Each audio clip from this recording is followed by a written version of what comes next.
Haworth, Chief Judge, 12th Circuit.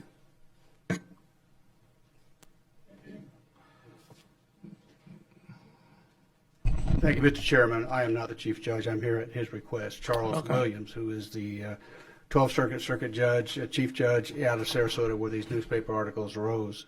I want to make 3 points, basically, for you. First off, we don't think, as Mr. Dunbar said, that the right end is going to be achieved by this bill. The judiciary simply is not the genesis of any perceived racial discrimination.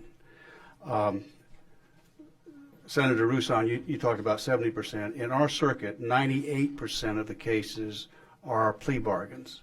And what that means is that the defendants have actually asked for the sentence that we're giving them after they've negotiated the sentences with the attorneys, their own attorney and the state attorney. Their choice is either accept the plea or go to trial. The judge's job is not to second guess the plea, is to make sure the plea is voluntary, that the defendant has his wits about him, is not being coerced, and knows what they're doing, and that they've accepted the sentence. So with that many cases, and let me just say that 98 cases, 98% leads to 1,200 cases per year per judge. I've done as many as 75 pleas in one day.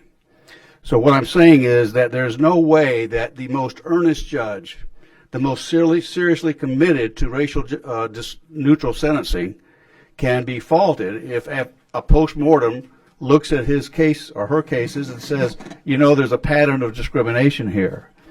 And to state it simply, if Eric Holder or Loretta Lynch, the two African-Americans attorney generals, were appointed to the bench in Florida and given Judge Charles Williams' docket, and he was accused of being a racially biased judge, their results would be the same as Judge Williams, because we don't have the data that we need to prove the issue. So, Mr. Haworth, yes.